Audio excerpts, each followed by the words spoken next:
This is Bob and Sally. They want to buy a home. They've managed to save some money for a down payment. They have pretty good credit.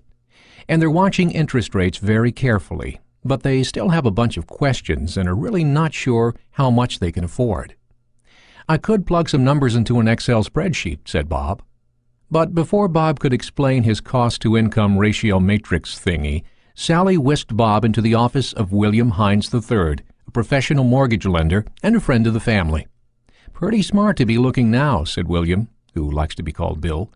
Interest rates are really low, about the lowest in the past 40 years. And that's a big deal. It can save you a ton of money. Let's say you take out a mortgage for $250,000 at 6%. Your monthly payment is $1,498 per month.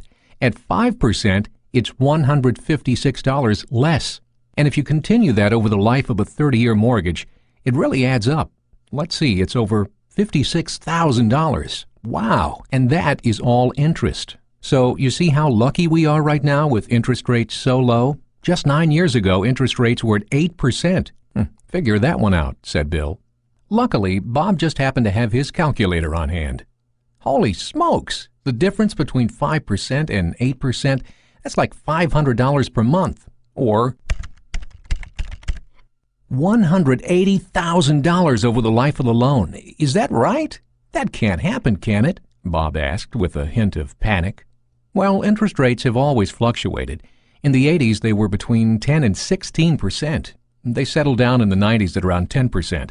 So that should give you an appreciation of our current interest rates. Will they go any lower? Asked Sally, hopefully. I don't think it's possible. I would recommend locking in on a rate as soon as possible.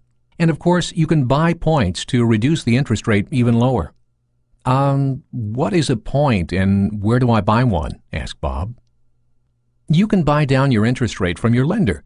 Typically, a point costs 1% of your loan amount. Say your loan was $200,000. You could buy a point for 1% or $2,000. And how much will that lower the interest rate? 1%? Asked Sally. No, normally it will lower the interest rate by 0.125%. Remember, there are 3 variables in a mortgage that affect your payments and the cost of the loan: the amount of the loan, how long you finance, and the interest rates. Let's get started. I want to lock in, said Sally. Well, let's get you in touch with a realtor first. But I can work with you today to get pre-qualified for a loan. And when you find that perfect home, you can act quickly and get that home. And remember this website. It has information and links for lots more home buying information.